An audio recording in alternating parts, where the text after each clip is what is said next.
So yeah, I felt pretty strongly about that as far as her boyfriend being accused and victim shamed. Because let's call a spade a spade. He was a victim. She was a victim. Y'all ran up in their house. They ain't do nothing wrong. They was law abiding citizens. Everything that y'all did, every step of the way was wrong. It was wrong. So it ain't really. It's not a discussion. It's not a debate or a back and forth about who wrong and who right, about this, that, and the third. Like, let's call a spade a spade. Like, the cops was wrong. The attorney general was wrong. It's nothing that Breanna Taylor did wrong. It's nothing her boyfriend did wrong. He exercised his right to bear arms when somebody knocked on his door, didn't let themselves be known who they was, and they busted in plain clothes because it was a no-serve warrant. I mean, a no-knock warrant is what they called it. They said they had a no-knock warrant, but the cops say that they knocked on the door and let it be known who they was. I mean, it's just so many lies and so much bullshit. Like, cause first of all, if you got a no-knock warrant, cops that's that reckless to bust into an apartment and just start shooting in there. You mean to tell me that they had enough protocol and done things properly enough that they had a no-knock warrant and they went and knocked? Come on, man. It don't even make sense. Like, I'm just going with what makes sense. 2 plus 2 is 4. And y'all keep trying to convince us that 2 plus 2 equals 1. It don't make no sense. You know what I'm saying? And then after you say that you knocked, and this next time you came around, you busted in plain clothes in their house. And he didn't know. All he knows is that somebody was banging on his door earlier, so he went and got his gun to protect him and his lady. As any man, that ain't even about black and white. Anybody, black, white, Mexican, Spanish, Asian, whatever you is, you exercising your right to carry arms, you keeping a gun on you in your house, and somebody is banging on your door and making you and your wife or you and your girlfriend and significant other feel uncomfortable, you can go get that gun and just hold that on you and probably just kind of scope and fill out what's going on. I mean, truth be told, a lot of us don't know how we're going to react when it's 12 o'clock at night and somebody banging on our door like they crazy, and you know ain't nobody supposed to be banging on your door at that time of night. You know ain't nobody popping up. You know it ain't family, because family don't operate like that. So you go get your gun not knowing what's going on, and only thing you think about is your lady and your significant other. If you got kids in the house, whatever. If I ain't mistaken, it was just them two. So all types of things is going through your head. So when you go get the gun after you hear the banging and the knocking on the door, and then next thing you know, somebody kick your door in or bust your door in plain clothes with guns drawn, how are you going to react to that when somebody just invaded your privacy, came in your house, and you going to tell me that they didn't invade their privacy because they had warrants? The warrant was on the lie. They was supposed to be no knock. They say that they knocked, and then they busted in plain clothes.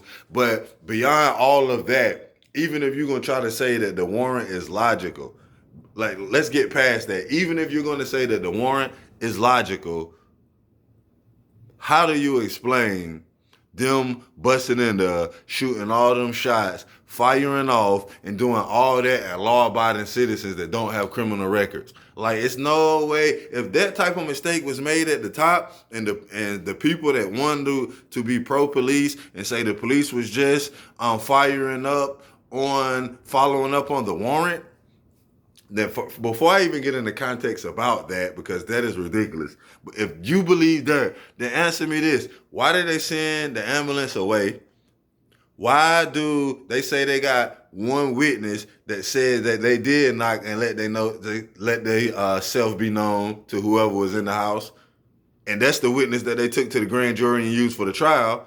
But you got you got one witness that said that they let themselves be known or not. You have 12 other witnesses. This is documented. Do your homework. Like, this is not a debate. This is not a discussion. This is documented. I'm just telling you the facts of the case, what's been let out since it happened. You got 12 other people saying they never knocked and let themselves be known who they are. And you got one that said that they did, a guy. So explain to me, why come the 12 people that said it, they stories and what they seen and what they know was not accounted for. They didn't even Forget them. But the one person that said that y'all did knock and did do what y'all was supposed to do, that's the one person y'all take to trial. That's the one person that's a part of that the grand jury get to hear from. Like, come on, people. Let's make sense out of this. Like, it's just everything was done wrong. The police report said nobody was hurt. Breanna Taylor was laying on the ground bleeding out. Like, y'all sent the ambulance away. Y'all said it was a no-knock. It was a no-knock warrant, which means you ain't got to knock in plain clothes. Y'all said y'all knocked. But it's 12 witnesses that said y'all didn't. It's one that said y'all did, and that's magically the witness that you used. But the 12 that said that y'all did not knock were never brought for the grand jury to talk to, was never even factored into the case. They was ignored and pushed to the side. So even though the attorney general failed at the top, and y'all can say that the police were just doing what they was told to do, what about all the other evidence that they was not doing what they were supposed to do? Sending the ambulance away, lying in the police report, trying to charge Breanna Taylor's boyfriend with attempt murder, even though y'all, it's a stand your ground law. Y'all ran in this house with unmarked clothes on, shooting.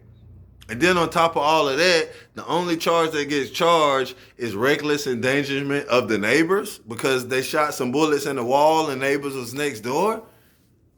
So that's the charge?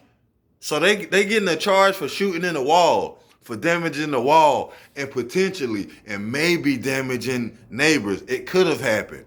But you got a whole black woman right here laid out, bleeding out, dead, unarmed, that's done nothing, that has no logical reason as to why y'all should be serving a warrant. No reason. None. Like, it's just the most ludicrous and outrageous thing. The story that was said, and that's why I'm disappointed, and Charles Barkley, and Stephen A. to a much lesser degree, of course. I'm still disappointed in Stephen A., but to a much lesser degree than Charles Barkley, because Charles Barkley was just an ignorant fool. That's all he was. You talked all that about how this wasn't the same, and this shouldn't be lumped in, and things of that nature, but you didn't check the facts of the case. You didn't check the facts of the case. Either two things happened, Charles Barkley. Either you didn't check the facts of the case and you don't know what you're talking about, and you got a platform on TV with millions of people watching and listening to you, and you're so ignorant that you don't find out the full scoop on everything that's going on, and you put out there, I don't know where you got it from. Maybe from the online, maybe from what you was told. There's no way you can convince me that you read up on the facts of this case, because if you had, it's no way you would have said what you said. There's no way. So either you didn't read up and you spoke ignorantly, or you read up and you know what's going on and you still put that commentary out there. And the only logistics as to why you would do that is if you got somebody over you putting bugs in your ear. And I know the first thing people say, well, that's Charles Barkley. He always speak his mind. You ain't going to be able to get Charles Barkley to blase, blase, blase. Well, answer me this. Why is Charles Barkley making these comments when her family is reeling? She just died. All the facts are against the police, against the attorney general. They did nothing wrong. They had no packages being delivered to their house. They already did a check on that, so you could get rid of the package theory. And even if you seen that man with a package, the man don't got no criminal record. He a law-abiding citizen, and he got a registered gun. Like, what are we talking about? Give me one logical reason why Charles Barkley would put that scenario and that narrative out there like he did, without being ignorant to the facts. Because if he knew the facts and did that, then we got to look at a higher power. Not even a higher power, because when people say that, they mean God. We got to look at some of the people upstairs, because if Charles Barkley said that knowing the facts of the case, something is going on behind the scenes with people such as Charles Barkley. And Malcolm X made a quote, and if you check the quote, Steven Jackson put it up in response to the stupid stuff that Charles Barkley said, because Steven Jackson was not happy with it in the least bit. He put up a comment that Malcolm X said years ago when Malcolm X was still alive about how the people at the top, whether it be rich white America or the 1%, taking celebrities and people that you supposedly know in our community and making them people that speak for our community. And Malcolm X asked, they said they were putting comedians out there, they were putting dancers and singers out there in the black community that weren't leaders, that were giving money or giving huge opportunities that they never had to speak bad or to speak ill will against the black community. And we thinking, because it's coming from a black person, that they speaking for the community, and that's the narrative that was painted or that is painted in terms of the 1% and more of the, I guess, the rich and more pristine white people that's at the top calling the shots.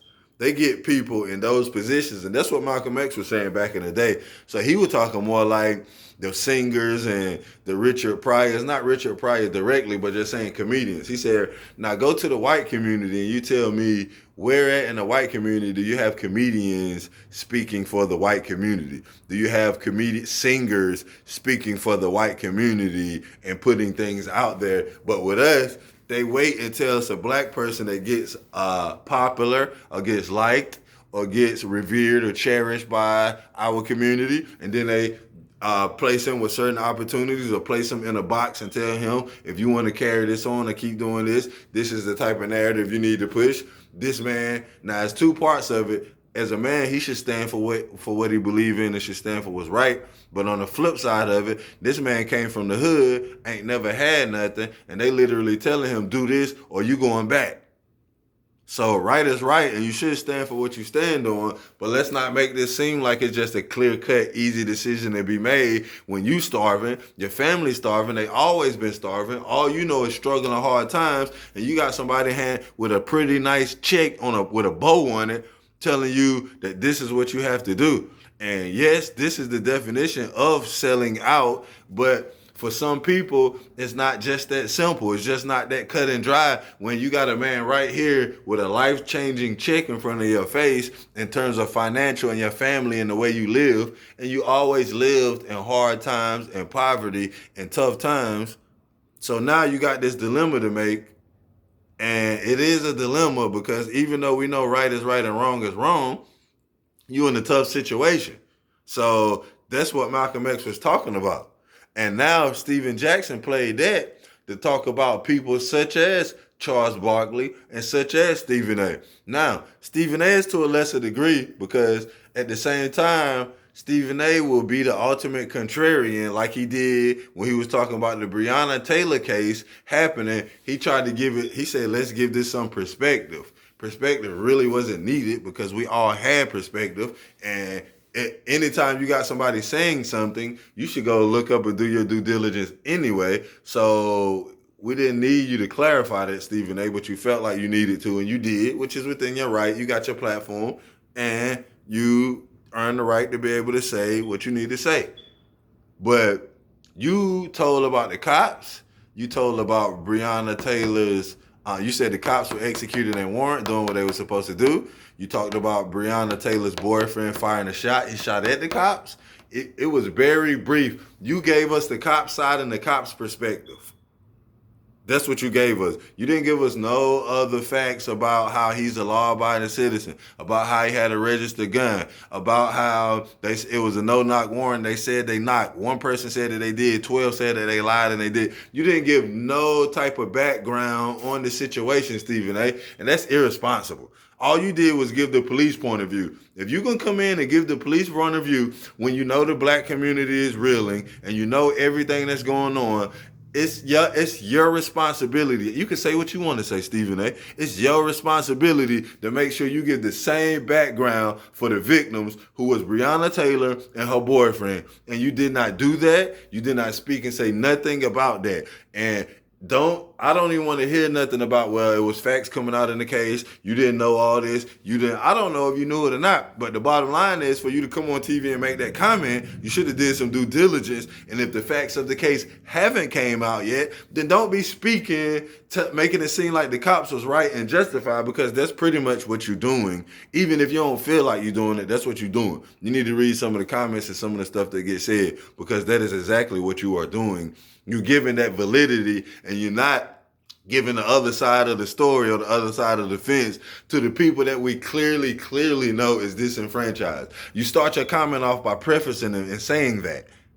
But that don't give you it's not like that gives you a pass for everything that you said after that. Like he does that a lot. He start off a comment by saying, "Well, I'm not saying that, and I'm not saying I feel like that, but people feel like that." And I just think it's important for us to let it be known about the other side. And like, but don't nobody want to hear that. That don't give you a pass when you speak about Breanna Taylor and her boyfriend as if they were some threat to the police when the police busted in them on their house. And you even went as far as to say why, saying that the police said he had a package.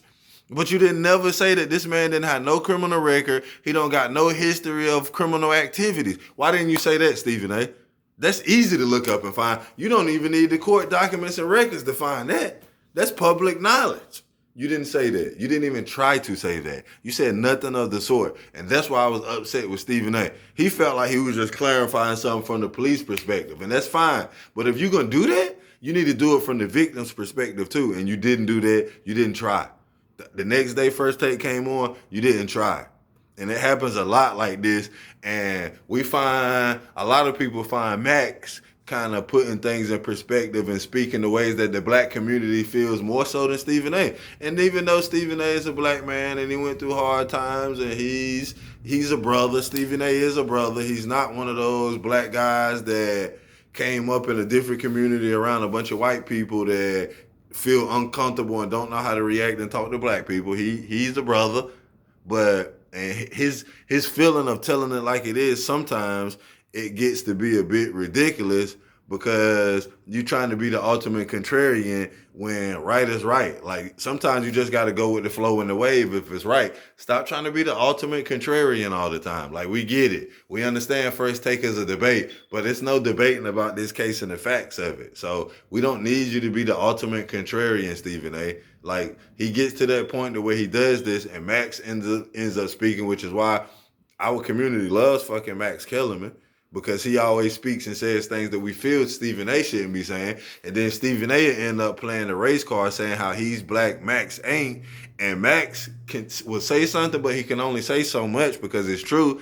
And my thoughts is when that happens, I always be wishing there was a black person on the panel to be like, well, look, Stephen A, I'm black. I don't agree with you. A lot of us don't agree with you. We agree with Max. So don't play the black card because he do that a lot. But Stephen A also does a lot for HBCUs. He also does things in the community. He also does things to lift and empower and uplift our people. So that's why I always say Stephen A to a lesser degree. Now, you see how I'm doing this? Stephen A, how I'm talking about one side of the fence about how all the stuff that you've done that I don't agree with, but I can flip and give the other side and talk about all the things that you've done and do and how you empower our people and have you bring notice. Because one thing about Stephen A, if Stephen A is on your side and riding with you, you'll be happy about that. Because the times when he is completely lockstep with our people and our community and not trying to be the ultimate contrarian or do whatever it is that he feel he's doing, when he's riding with you, you feel good and strong about it, which is the same reason why people like Steven Jackson and other people say things, because if he's being the ultimate contrarian to something that should be a lockstep type of movement or something that's clearly one-sided, and he's being the ultimate contrarian, he's shedding light and giving people verbiage and things that they feel like they can say and use either victim shame or to make us feel like we ain't completely right. We done wrong in the situation. We did so that's why when he is being the ultimate contrarian, it's super annoying to the black community for that reason. For that reason alone. But it's two sides of the fence. So it's just like if a man is a really good guy sometimes and then he have modes where he's a really bad guy, but he does good and he does bad, I don't think you should charge him to all bad if he's doing good too. I think you should speak on both sides of the fence and say, well, this is what he's done that's good, but he's also done bad, and this is the scenario. The same way, if he's done 50% bad and 50% good, you should never just paint all the picture about all the good that he done when he got the contrast of doing bad as well. I think you should bring them both to the forefront if that's the discussion that's being had. Sometimes that's irrelevant when it's a lockstep message and right is right, wrong is wrong. If somebody's doing something dead wrong, like the George Floyd situation, It's anybody that comes out and says that that is wrong. It's nothing that you're going to be able to tell me to defile that person's character, because that person's character is irrelevant to the facts. It's irrelevant to the truth. So sometimes all that don't matter, but sometimes it do matter, particularly when you got their character and whether they're being honest or being genuine, being brought into the scenario. So that's my issue with Stephen A. And it's too much of a lesser degree, because he said all that stuff and I was not happy about it. But he has came on and talked about what's wrong. He has came on and talked about things people need to do and said we ain't letting it go. He has had that, and to a lesser degree from Breanna Taylor, because that's the biggest. To me, this is the biggest of the big issue. This is the big picture. But to a lesser degree, in terms of pushing out there the empowerment of our people, like all week he had his HBCU week hoodie on. He was promoting it. Max there promoting it. Molly promoting it. Shout out to Molly. She married to a black king, Jalen Rose, and you can always tell what side of the fence she lay on. She never waffles. She never wavers. We know. Same thing with Max. Max don't never waffle. Max don't never waver. We know. So shout out to Max Keller, man. Shout out to Molly Karam, because ain't neither one of them from the African American community, but they lockstep and we know where they stand. More so, honestly, more so than Stephen A. It's just a fact. I'm not measuring who done what and who does what, because I don't know everything down to a T that Stephen A does in our community. I know he does a lot of good, though. I do know that. And I know he speaks a lot of good as well as I ain't even gonna say bad. I just say things I don't agree with and things that he trying to be the ultimate contrarian. And sometimes I feel like it's for TV, whether it is or it ain't. So that was my issue with Stephen A. to a lesser degree. My issue with Charles Barkley is major. It's way bigger. This is my issue with Charles Barkley, because Stephen A. laid out some of the stuff, and I feel like he should have gave the other side of the fence. But I was fine with him saying what he said. I was just upset that he didn't give the victim side. Charles Barkley was a fucking idiot the whole time. This is what Charles Barkley said. Charles Barkley said, why are we trying to lump in Breanna Taylor? The George Floyd is different. Her boyfriend shot at the cops. Why are we acting like this didn't happen? Charles Barkley, you're an idiot, bro. You're an idiot and you're a nut. Like, do some due diligence, my man. You have to do due diligence. Because if you've seen the facts of the case, when you say it ain't like George Floyd, I agree. I ain't gonna say it's worse, because they sat on that man's neck for 8 minutes. So I would never say nothing is worse than that. But the circumstances surrounding it is more messed up. And why I say that is because if you get stopped and you get pulled over, or you walking and the cops stop you or something like that, like I said, we tell our kids how they should react to these type of situations. We tell them. But what do you say and what do you do if you in your house?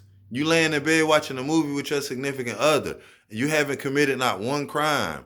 Y'all are both law-abiding citizens. He has a license and register for firearm to carry. The Constitution gave him the right to bear arms. That wasn't his decision. It was given to the Constitution, which is pretty much the heartbeat and what's supposed to rule and decide how we operate in this country. So he had his right to bear arms as well. They busted in his house, plain clothes, shooting crazily, when he had done nothing wrong, when she had done nothing wrong. Like, let's just get the facts of the case like 100% squared away. And Charles did not do that. He was so irresponsible and he was so idiotic, man. This is the definition of ignorance. It's ignorance, man. Because sometimes ignorance ain't even what you do or don't know. It's the failure for you to look outside of the box that you created yourself. He created a box. And for the life of me, I don't understand how and why. Like, I just do not understand that. It just makes no sense to me. Why you would create that narrative without doing due diligence, Charles Barkley? It was one of the most pathetic takes I've ever seen, and it's even more pathetic being that it's coming from a black man I don't want to say I ain't gonna say he divorced our community, because he ain't. Charles Barkley always been like that. He always wavered and wavered and always been on that type of time. He always been like that. But lately he hasn't because you can't. What are you going to say to the contrary in the George Floyd situation? There's nothing you can say. Like it's clear and blatant what happened. But soon as a situation like Breanna Taylor come in to when it's just enough circumstances surrounding that the cops can make it look questionable and can make her boyfriend look questionable and can make the situation look like they right for doing it. It's just enough situations surrounding it that they can do that. And here Charles Barkley come right back to being who he is and who he's always been. Right back to it with the voice. And it's ridiculous. I respect Kenny Smith way more than I respect Charles Barkley because of what he stands for the most part. Shaq, I'm going to be honest. Shaq, I'm a Laker fan. Shaq always been one of my favorite players. Shaq is an all-time great.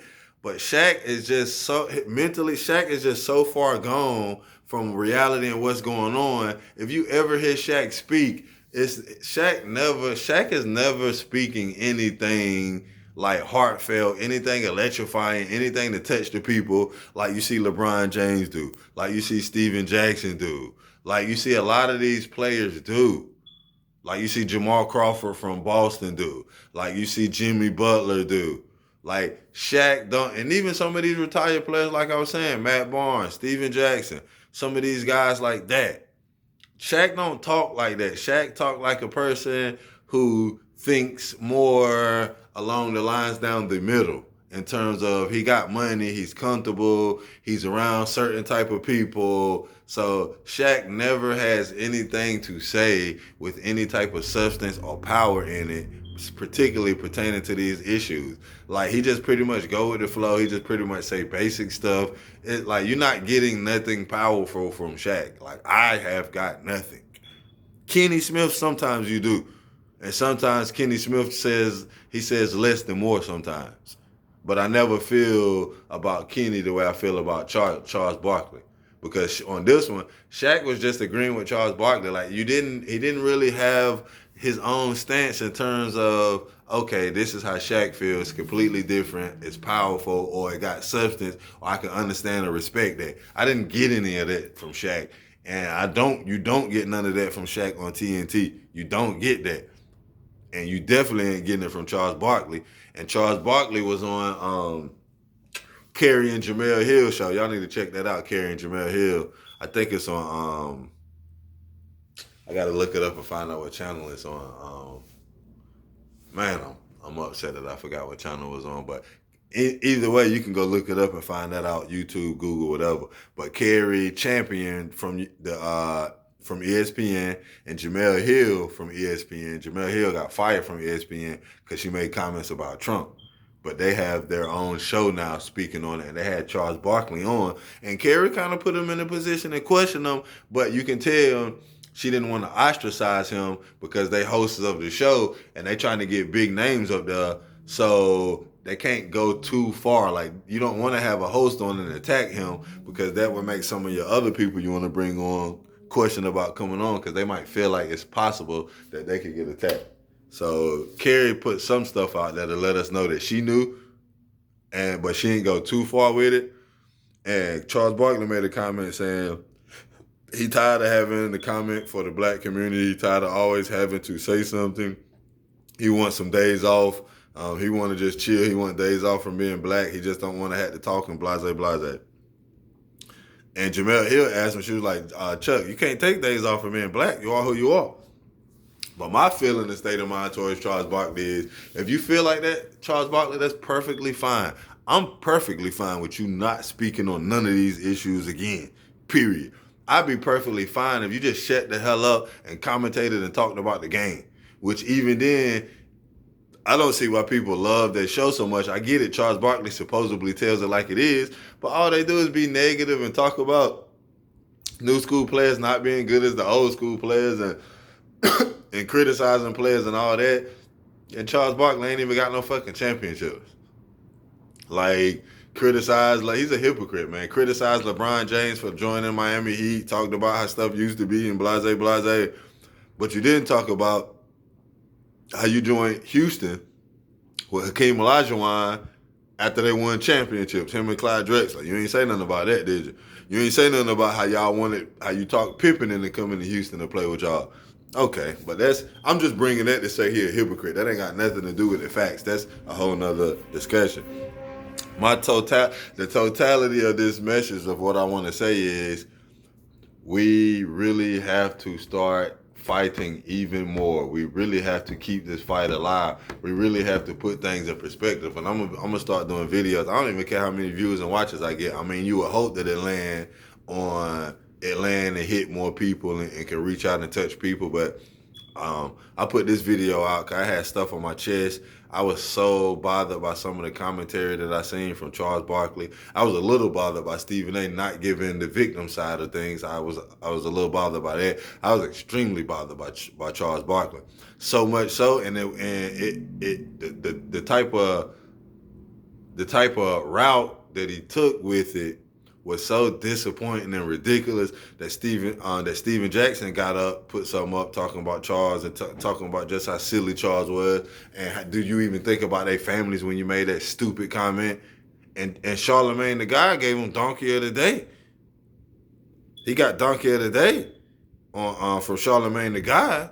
Like, so that's telling you like the direction that he went with it. I mean, he was just fucking ridiculous, bro. Like, he was absolutely ridiculous, man. And part of my language, I'm gonna try to curse less because I want these type of videos to be able to get out to people of all different ages. But it's just a lot of passion and emotion when you so upset and you sitting up here blatantly watching these things take place, and time again, it's the same outcome. Nobody's being charged and being forced to be accountable for what they believe in. So that's why they say the vote is important. And I'm gonna definitely get out and vote. We all get out and vote. But beyond the vote, we got to keep going out in the communities. We got to keep having protests. And trust me, I'm not one that's with the rioting and looting and all that. Like, I don't, because people get hurt, people can get killed from that stuff. So I'm not with it.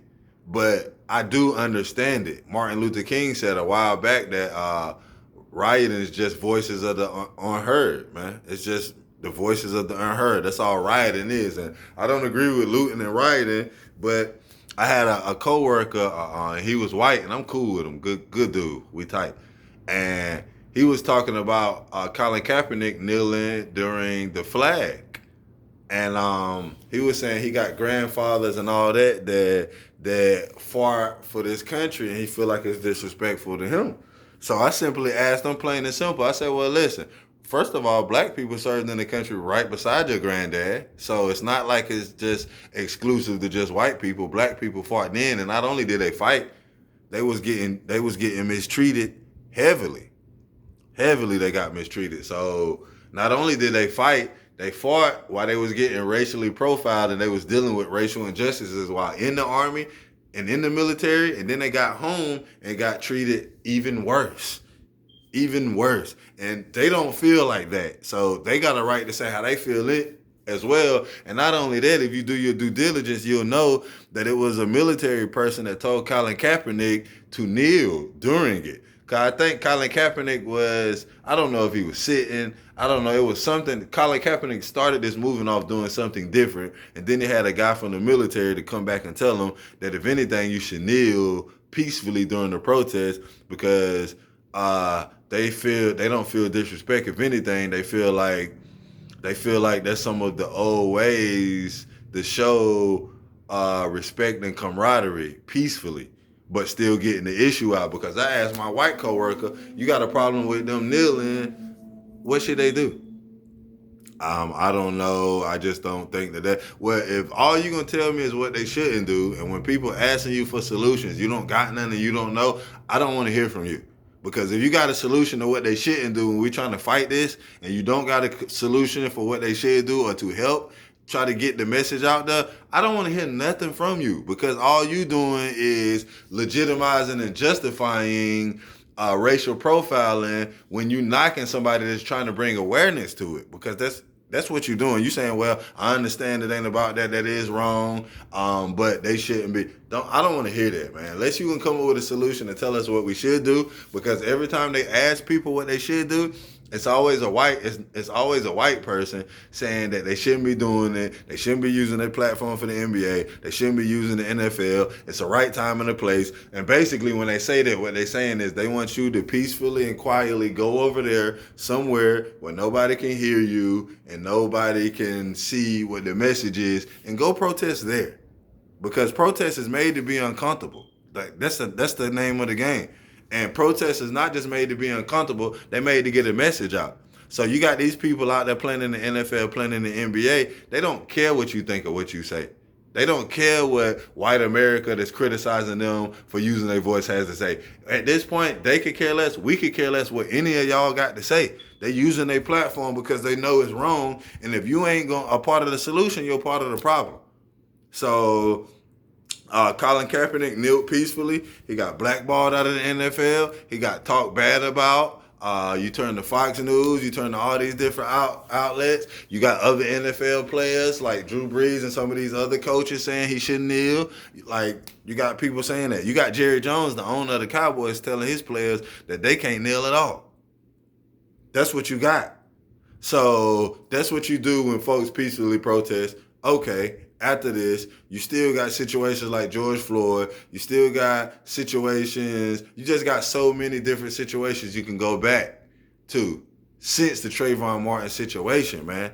Some of the I Can't Breathe movements and campaigns, when you choking this man out for standing in front of a store, he telling you he can't breathe, and you choking him out until you kill him. Like, he telling you he can't breathe. The scenario with and I'm sorry, but I can't remember his name, but basically they had his legs back, standing on him